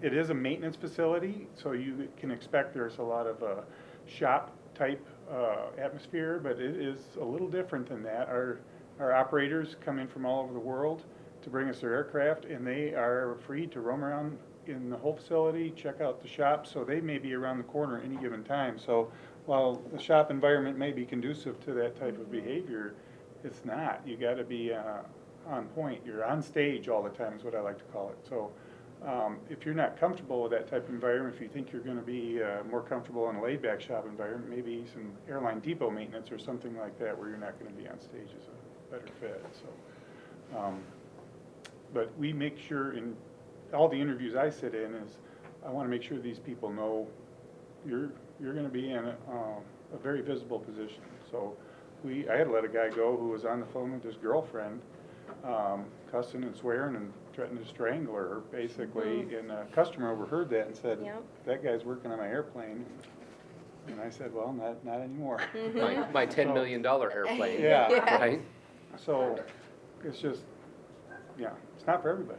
If he's angry, is he gonna ruin the plane and it's gonna drop out of Right. the sky? Is he Yeah. focused on his job when he's working on my And fuel pump? it's safety is everything. I mean, Yeah. not only safe Right. for your well-being, but it's safe to not damage the aircraft. I mean, some of these pieces are 10 years of my wages that you Right. just Mhm. Yeah. I have another thing as well on culture, just one more thing. Construction industry is so high with mental illness, suicide, and substance abuse. And so we're making a cultural change because our industry is so high in that. We've got construction guys moving away from families and having these types of issues. And so we've offered programs, employee assistance programs. We don't necessarily, depending on the situation, fire someone who fits under this category, maybe a suspension, and then seek counseling services that AIMS pays for. And so we're making a complete cultural change based on the statistics of these issues that the construction industry is very high in. Very cool. Melissa, if I can really quickly, do your companies that you work for have their own social media sites? Not just LinkedIn, but a Oh, yeah. Yes. All of Facebook, them. Twitter, Mhm. Snapchat, etc. Oh, yeah. All out. What a great way to learn about Yes. culture. Oh, yeah. Yes. Videos posted, everything's out there. Oh, yeah. We have a YouTube channel that Right. shows a lot So of do the work we do. Yeah, dive in. Good question. Good, good. I'm gonna combine two questions now. What is, one of your, we'll start with you, Wally, again, sorry. What is one of your, interview questions that's the hardest for potential candidates to answer? And also, after the interview, what is an appropriate amount of time to wait for before you follow up, or before you want a candidate to follow up with you? And how would you like that candidate to follow up with you? So the hardest question and the follow-up. The hardest question that I always save it for the last, and maybe I'm mean for doing it this way. But I always ask the person, of all the candidates that are out there, why do I want to choose you? And you would be amazed at how often they're like, You just gave him permission to brag. exactly. That is your opportunity to sell yourself to me like nobody's business. I just gave you free rein, go for it. And I would venture a guess to say 80% of people stumble Wow. over themselves. Yeah. Be prepared to talk about yourself, and it's okay to brag about yourself a little bit, to talk about your accomplishments and how good I've been, and look at what I've done, and this is how I can support you in your business and what you're doing, and I have this kind of experience. Talk about yourself, and it's okay. Normally, at the end of the interview, we try and give the candidate a time frame of when we will get back with them. And it's usually within a couple of days is what we're gonna do. We don't wanna stretch this process out any longer than you want it stretched out either. The ones that are a little bit tough sometimes is when you tell them, give me a couple of days, and the next morning they're on the phone and you've got 3 voicemails saying, well, haven't heard anything yet. And you're like, well, yeah, it's not 2 days yet. We haven't finished interviewing everybody yet. You still gotta give me some time. For me, if we've exceeded what we've told and we've broken that, I think a phone call is great. Just give me a phone call and say, hey, where are you? I'm still interested. What's going on? Very good. How about you, Kat? Like he said, the very last question that I like to ask is pretty much opening the door. Tell me why you would be a good fit for AIMS. And kind of open that and kind of see where their direction is. Usually if they're giving me an explanation as to why they would be a good fit for this industry, I can tell by their body language that they're serious about the job. But like he said, when they stumble and can't answer, it tells me that they're just, seeking employment because they need a paycheck. They're not really serious about it. And typically those people don't last very long after being hired. So that's big key. And then what was the other Contact, question? follow-up. Follow-up. Well, with our craft workers, we're so minimal on finding skilled operators and laborers. I want them in and out. If I have a person come in and fill out an application, I want it in my hand. I'm going to send it over to the guys over at the projects, and they're going to make that phone call. We can't lose them. It's too competitive in the construction industry. If I call them the next day, they'll be working for W.W. Clyde or Granite Construction. It is that competitive in that setting. With our professionals, project engineers, I'm getting flooded with tons of opportunity, tons of applicants, which is great. But we do typically do a 3-interview process. So that could be a 1 to 2 week process for interviewing, but I do like the phone call follow-up. It tells me that they're serious about the job, and that usually will put them at the top of the applicants. So that's all I have. So on ours, like Wally said, I think that's how we do most of ours. We just tell them at the end, okay, here's going to be the hiring process, right? This is what's going to happen. This is the length. We're projecting to fill this by blank time.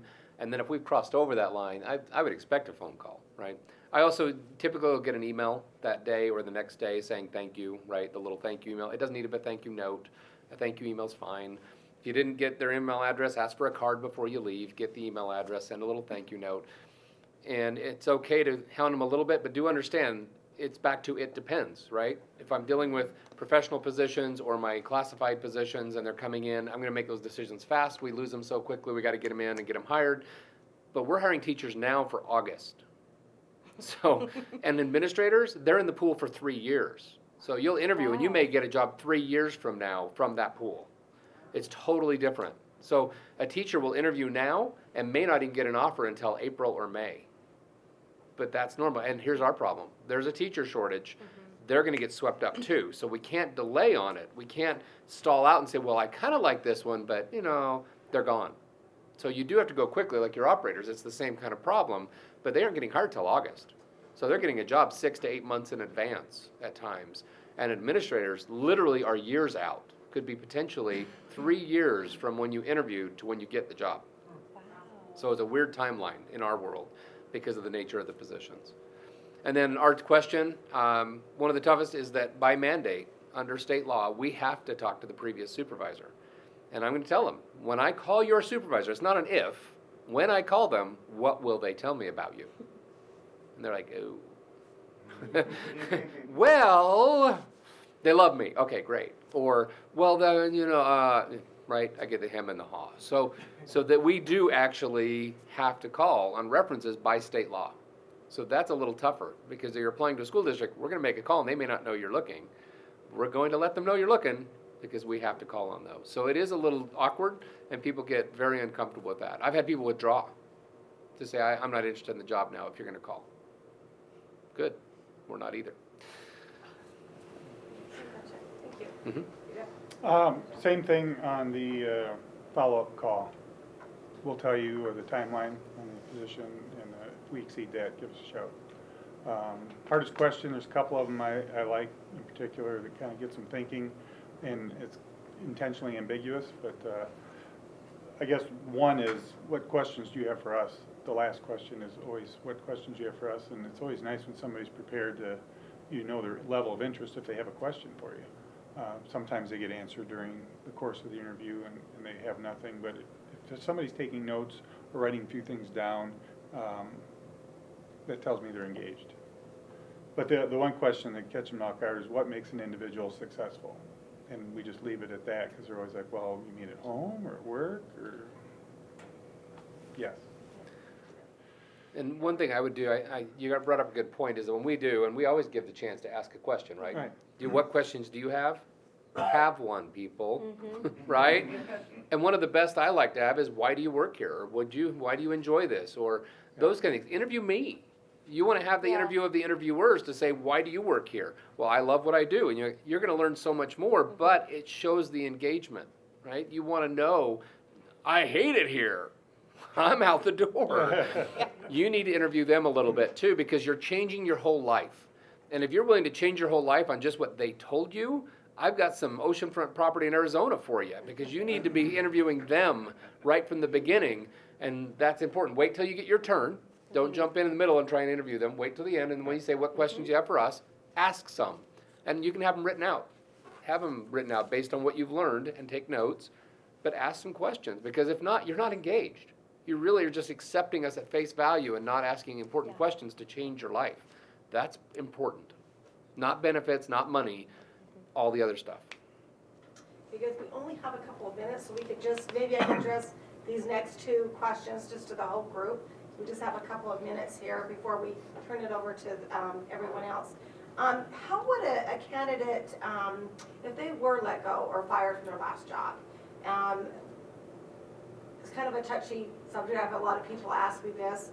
What are the employers going to think? Of course, being honest is a big thing.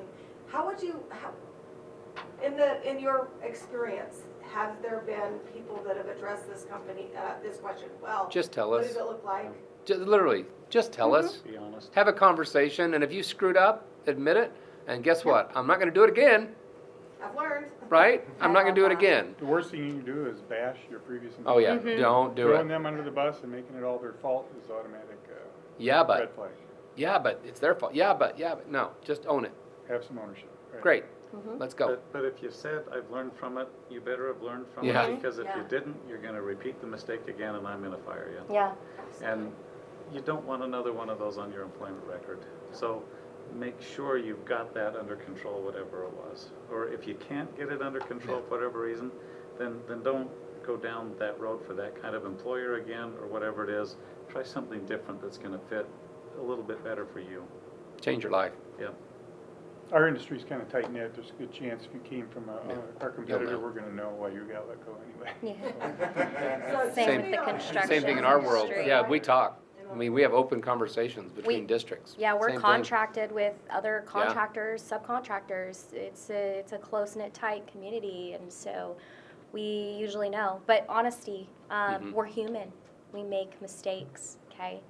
But have that explanation ready and own up to it, and also address why you wouldn't. No, I won't do it again. Well, really sell it by expressing really why you won't ever do that again.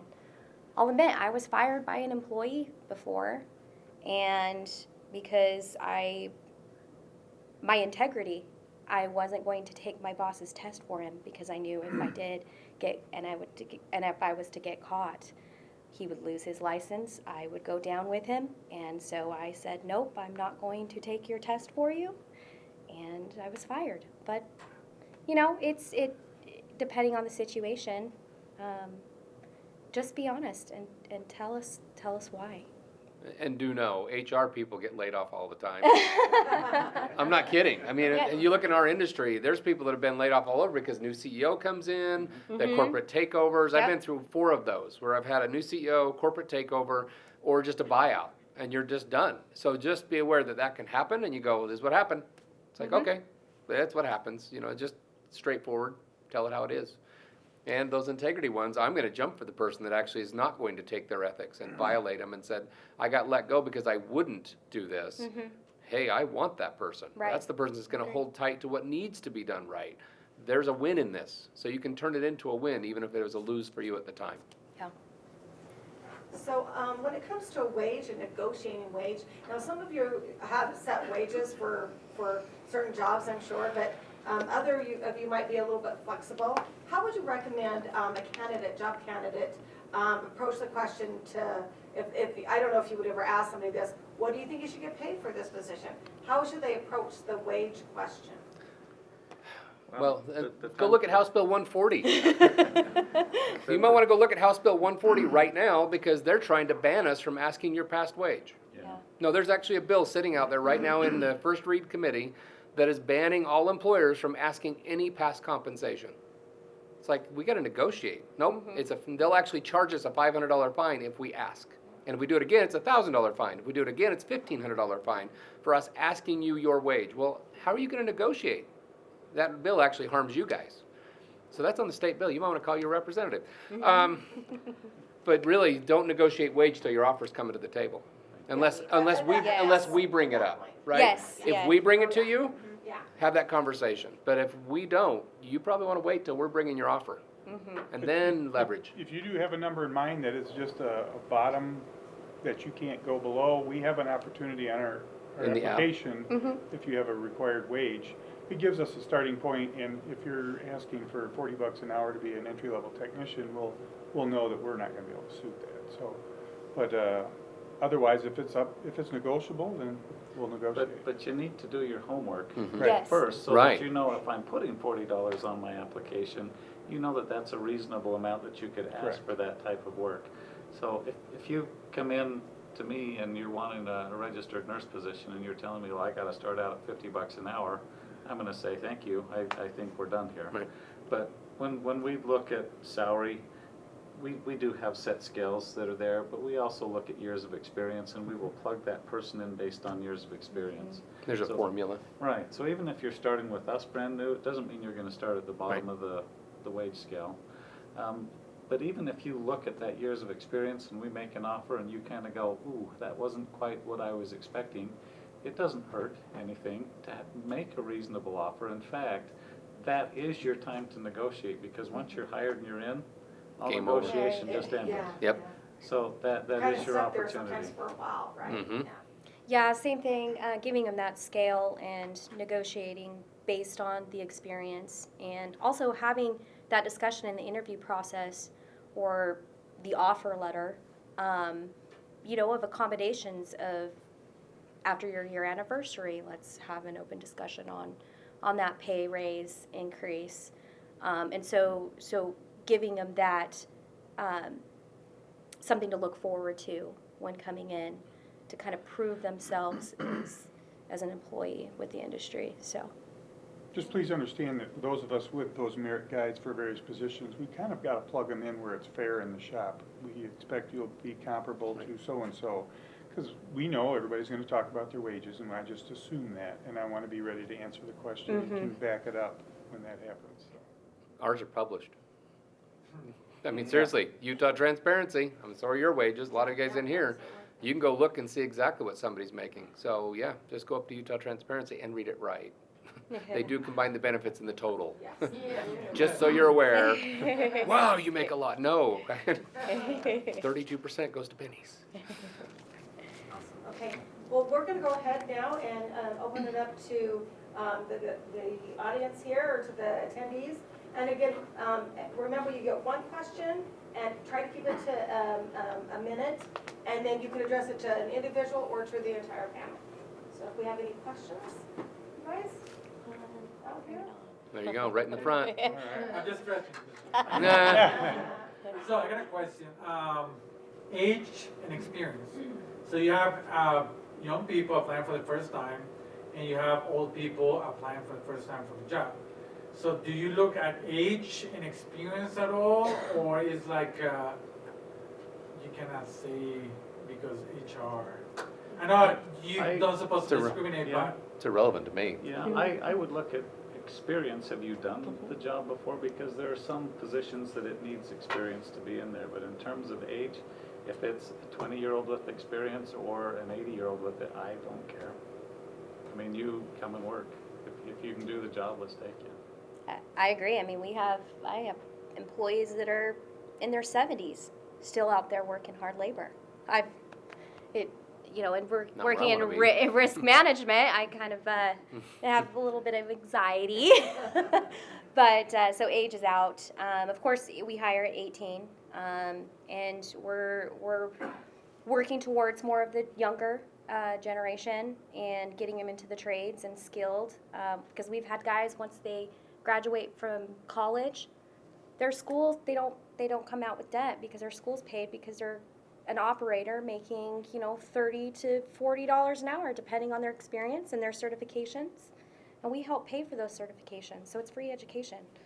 And so we're all ages, but we pay based on experiences. And ours, I mean, we literally hire 14 and up. So I have over 600 sweepers that are 14 to 18. And it's a great training program for kids, right? They come clean the schools after, a couple hours a day. It's like 1.5, 2 hours a day. They're making $8 an hour, and mom and dad don't have to pay for all their stuff. But really, it's a training ground. It's a perfect fit. So we have the young age, but my average age, like transportation department, I have 200 buses. The average age, 56. Then to look at an employer, I mean, that's just radical, right? To have that age group. And our overall average age of all of our teachers and everybody, including all those sweepers that are in there, we're at like 41. So really, we're an older population, which is pretty normal. I don't care. If they can do the job, age is irrelevant. It's great, For us, both ways. experience is an advantage. Yeah. So if you're an older person with experience, that goes hand in hand. That's excellent, but I've passed over very experienced people for a fresh kid straight out of Salt Lake Community College with an A&P because this experienced person had a crappy attitude, entitled attitude. So they go hand in hand. You got experience, you got to have a great attitude to go with it, but I'll take a go-getter straight out of school before a sour apple. Yeah. We have an internship program for the engineering department, and we love taking those students and giving them the knowledge and molding them into the industry. When they get hired on with the company, we'll pay for their last year's tuition. Wow. And they're now molded in your fashion and your culture. Yes. See, so you've got them the way you want them. Yep. One of the other challenges though too, if you've listened to all of us, what's our latest unemployment rate, Utah County, 2.6? 2.3. Yeah, it's low. Which means that is more than full employment, usually 3% means you're at full employment. There are a lot of positions we're scraping just to try, so again, if I get a candidate, I want the attitude, the good attitude. Right. That means more than anything, I don't care how old you are. But gosh, if you can do the job, I need the help come and work. But we haven't reached the fog the mirror test yet. Yeah, no. So you can fog, you're hired. You can fog a mirror. No, we haven't reached that level, but I can tell you, I mean, some of my worlds, they're just literally scraping the barrel that I would never have hired in the past. And it makes my job a lot harder later when I'm having to transition them to a new future somewhere else. So, but we are fair to people and we want to remediate. We do more remediation now than we've ever done because we don't have a choice. There is no pool. I have 35 para jobs open that are benefited to work with special needs students. 35. No applicants. And they're bennied. I mean, full state retirement, 11% 401k, no matching contribution, and I can't get people to apply. That's the unemployment level we're in right now. Yep. It is tough. It is a brutal environment to hire in for those entry-level jobs. And we don't like the mirror test either because we may not have a $10 million aircraft, but if we make a mistake on somebody, $10 million mistake. we don't ever want to do that. That's a liability for sure. There you go. Yeah. The cost is Yeah. the same. Errors and omissions there. Other questions? Can we go back a little bit to, this question is for Kat. When we talk about stay-at-home moms entering back into the workforce, can you address that in how far they should go in telling their story? Yeah, I mean, like I said, I'm very open because there's so much, that's why basing it, that gap of years, of however long a candidate has been a stay-at-home mom, and then just indicating, stay-at-home parent, that tells me that that's what they've been doing. And yeah, when in the interview process, feel free to tell me your story, and we're seeing, yes. So I like we talked about earlier, just be open and honest on that. And concise. Yes. Yeah, Yes. you don't want to get into Yeah. the whole diatribe of the thing, but I also give credit for years of service, even if they're 20 years ago. So that's the other part, is I'm going to give credit. I don't care if it was 20 years ago, you were doing the job you're applying for now. I'm still giving credit on the salary schedule for it. Even if it's 20 years later, well, yeah, but it's old. I don't care. Yeah. Unless you were doing like co-programming in COBOL, but, right, but that's probably not. But honestly, I'll give credit to it. Right. Why, absolutely, because I want to attract the best talent. Right. And another thing, oh, go ahead. No, go ahead. On that too, I mean, what I've learned, because I've interviewed some stay-home moms, they've done some volunteer work with their children's schools or their dance or softball teams, and I take that as a work history.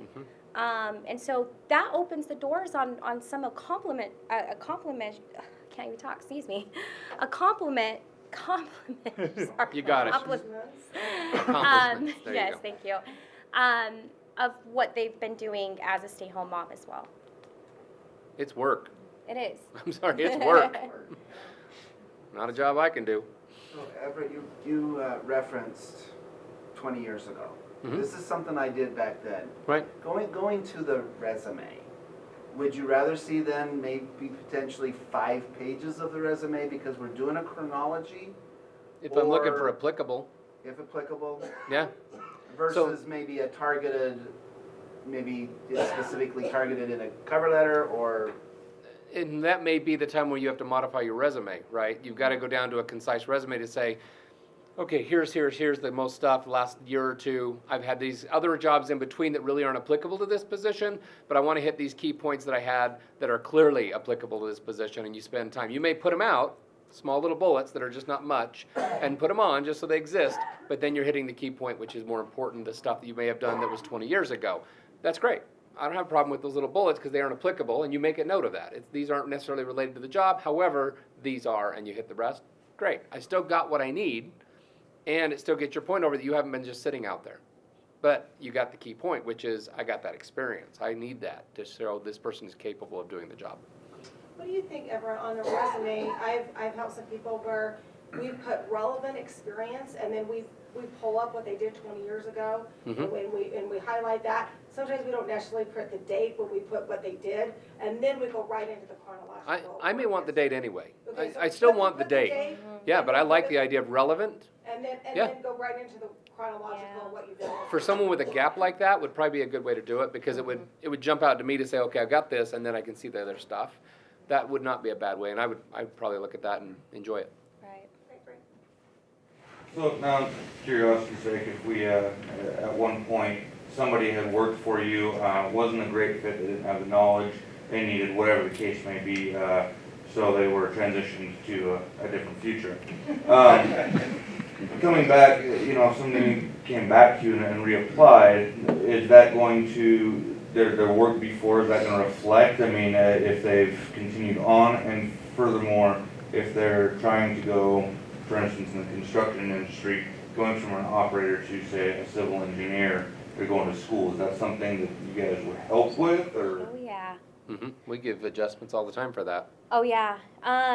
With the cultural of construction being knit tight, our guys will be jumping around. It's so competitive. Well, I can go to your competitor and get paid $2 more. But it's interesting to see how many people come back and or up their skill level. Like I said, we've got some operators. Actually, the owners of Ames Construction, established in 1962, started out as laborers. And so that's something that we really push for, is that's why we pay to help them get up to that operator level or superintendent foreman, and have that tuition reimbursement program for the engineers as well. So. And you asked a two-part question, because part of it is if you've been transitioned to a new future, it also depends on why you were transitioned. If I had to wear a vest when I transitioned you, you probably aren't coming back to work for Yeah. us. I've only had to wear them a couple times. But in the case, no, really. And I've got some lovely nicknames from those meetings, though. If I had to have police escort you out of the Yes. facility at the time, you're never coming back to work for us, right? So if you were just not able to do the job because of performance, medical, or otherwise, that's totally different. If you were helped transitioned out because there's something severe, yeah, you're just blocked, period. I mean, that part happens too. But the person that didn't have the skill set, I have a lot of kids that come in, learn to be a para, they work with special needs students. They aren't really, it's a tough environment. I've got some units where literally they are beat up every day. I mean, I'm not kidding. I mean, chairs thrown at them, beat up, hit, kicked, bit, crazy stuff. and they go, I can't do this, but they come back later and they're a teacher and they want to go into it because they've realized the skill set, they come back, it's great. So it depends on what the nature of why we separated. In construction, we've learned that there's not a lot of craft workers, operators out there anymore. So we as a company have had to give those second chances or third chances. We actually utilize our unions to have their guys come out and train them on a GPS because they might know how to operate a machine, but with this GPS system, they might be lacking in that. Well, to free up the foreman and supervisor's time, because we got production deadlines we got to get done. Right. Sometimes they don't have time to train, right? I'll bring a guy in on site so they learn on site so they can get familiar and do that hands-on training because those take a while. Or a CDL. You know, they come out and get their CDL license. We're not just going to throw them in a truck. That's a risk of liability, right? No, we'll get a truck mentor and make sure they're do ride-alongs with them. And so it's crucial in this industry on the training because we really need to build those skills because there's such a low just a number lack. of them. Yep. I think you're spot on. Education is key, and education runs the gamut. I mean, maybe it is that you've got to go back to a technical school or you've got to go to get a certificate or whatever it is. That's going to qualify you for whatever that job is. I don't know that there's one of us up here that would not encourage someone to go back and get additional, and that our companies don't actually pay and say, we'll pay you to go do this. So, Well, and we want to see that though. Yeah. That's the other thing is people don't put on their resumes. You did go get some technical education. You do, even if it's cosmetology or anything else, if you did education of some kind, put it on there, even if it's not applicable, because I want to see you're still learning, right? So it is important that you do have whatever education. It may be technical, it may be degree, it may be some college, it may be a semester. Put it on there so we can see what you're doing to progress forward, because we want to see you progressing, right? That's part of that too. It's the desire to learn. and then don't stop learning. Then don't stop learning. Don't stop your education. Even though if it's not applicable? Yep, It's Sure. okay. absolutely. I want to see that you went to art school or whatever, even if it's not applicable. And most of us don't want to encourage you to go seek other employment.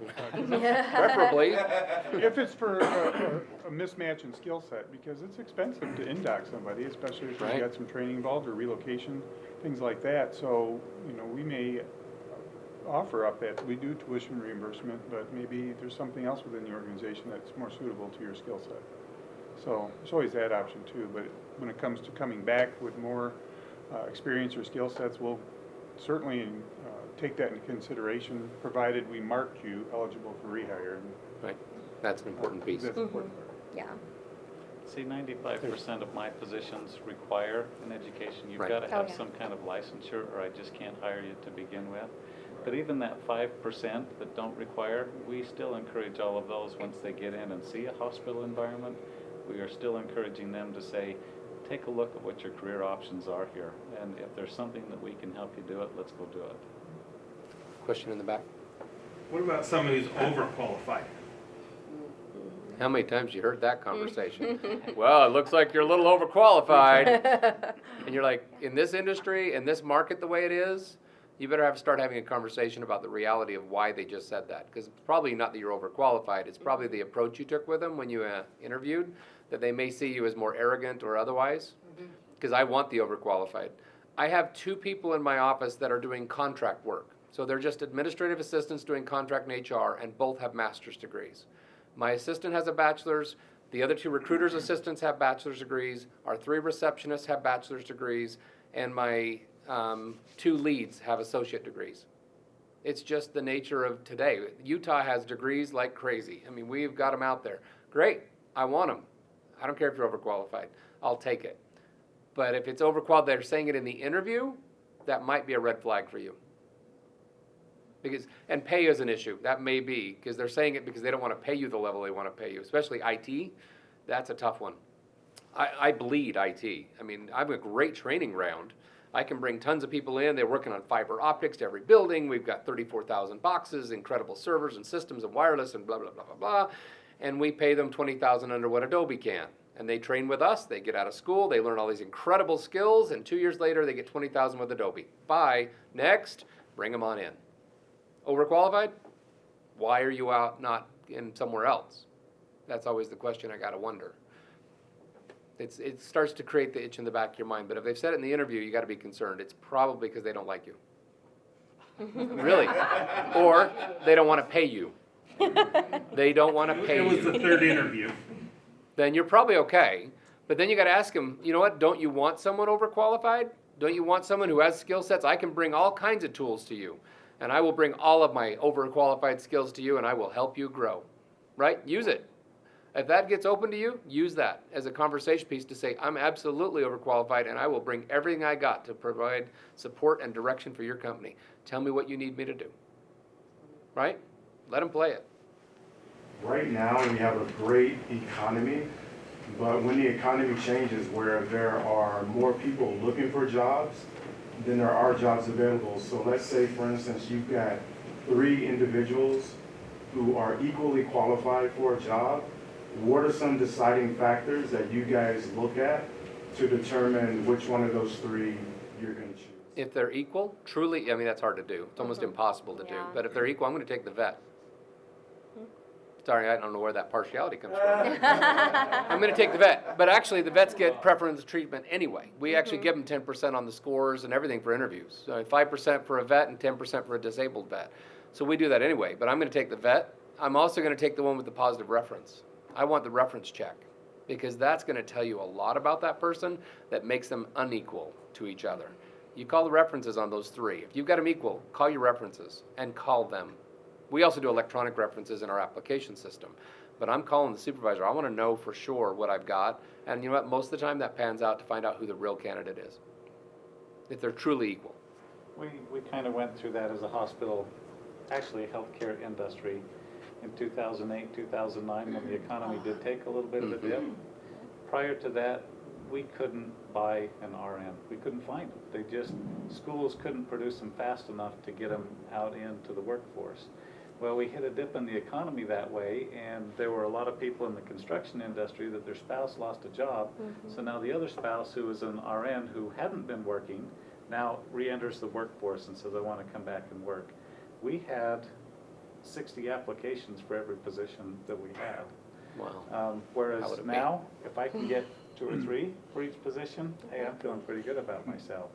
But even under those circumstances, we always took a mixture of, we like experience, and this experience is good, but we also took a fair number of brand new graduates just coming out of school too. You have to keep that mix going through your system, because as soon as the economy turned and Yes. spouse went back to work, guess who left me? The good one. The one that had been experienced that just came back in, Yeah, guess gone. who stayed with me? The one who just came out of school and just got that education. Yeah. And so, really, from a business perspective, you have to be careful on how you're recruiting and how you're hiring. So I still think you have to take a mix of everybody. Agreed. Yeah, a quick question on a resume in the screening and initial hiring process. Because you've mentioned it's online, it's all application-based. You rate the applications, and the resume is an attachment. Does the resume come in at the interview process, or how is a resume used then in the initial application process if you're ranking applications? How does a resume get ranked in there? Well, the resume, I use it to rank. I actually use the application and the resume to get any points I can possibly get. Because the resume many times is cleaner than the application in finding stuff, right? You bulleted it out. It's very clear and very easy. I use both, but I also provide the resume to our principals and other hiring managers behind their scoring sheets and their interview sheets, so that you have a reference point when somebody brings something up in the interview. They actually have the resume right there to go through and look. I don't put the application because it's like 8 pages. I put just a resume right there so they can go through and say, oh, okay, that's what you're talking about. Oh, that's what you're talking about. So the resume is still used throughout the whole process. That's why it's important for us, because they're still using it as the primary kind of executive summary of you, right? As averse to having this big giant packet and killing a forest. We want to keep it simple. So we still use a resume. We want a resume, especially if you're applying for an administrative assistant. Attach a resume, a good Yes. one. I've had people apply for HR admin assistant and no resume. And I'm Right. thinking, are you nuts? Come on, typing skills. But it is important. So we still use it. Absolutely, I use it. And I use it as reference. I read them. Cover letters somewhat, if they have key information to them, but I can tell pretty quick if I'm gonna need it or not. I look at the resume first, Mhm. and I use that as an initial screening.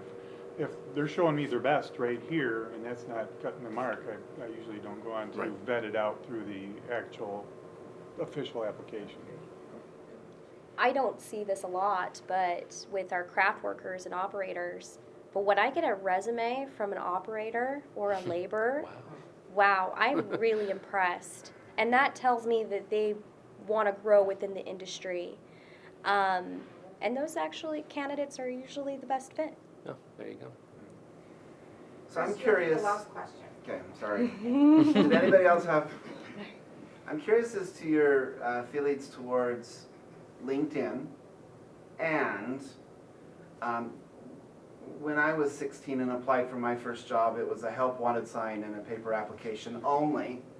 Today we get the online thing, applications, resumes. Your feelings maybe moving forward to where it might be more of the LinkedIn world versus even a resume. Well, we post on LinkedIn, Indeed, we post on all those because we gotta get everything we possibly can. Catholic Diocese, LDS, employment, we post to everybody. When Workforce Services scrubs our site on a regular basis, we want it all. So, but we have postings on LinkedIn and Indeed, and when we click them, we get to see their profile, so yeah. As Wally said, make it clean. Yes. I don't need to see the flip-flops and the beach shot. The one thing I would tell you about LinkedIn, networking is absolutely critical to finding that job. You have got to have a network. LinkedIn to me is a great physical representation of what your network is, but that is not your network. Your network are the people that you know, and do I have a personal relationship with that person? So that if I'm out looking and I know you work at the company that I'm interested in, do I have the kind of relationship with you I can pick up the phone and say, gosh, I'm looking at this, what do I need to do, or who do I need to talk to, or what? That's the network, is the person. It isn't LinkedIn. It's a good visual, but you've got to develop those relationships personally. And HR people talk to each other. So if you got a friend that's an HR person, odds are they know a whole bunch of others that have openings. So I get neighbors and stuff. Half my neighborhood works for the school district, but Yeah. but it is. You get to know someone. Well, know them, and then ask, who do you know that has an opening? You need to open your mouth and ask people, because HRs talk all the time. We're at the fairs together. We see the same people. We go in the same circles. So yeah, it really is important that you ask those questions of us, and we don't have any problem with it. We'll talk to you all day long. Talk your ear off. Thank you. You guys were, oh, do you have one question? Just one real quick. No, that's great. Professional organizations or associations, do you care about seeing that resume? Sure. I've only been a member 30 years. It's important. I'm on the board of NAWIC. Yeah. Yeah, I'll I put was it on the down. state board for SHRM, UPIRA, which is the Public Employees Human Resources Group, State Executive Roundtable. Absolutely. Your industry, you should be involved in your industry because it shows additional learning. Yes. The other thing I would recommend is volunteer. Volunteer. If you listen to my bio, I've probably volunteered as much as I've worked.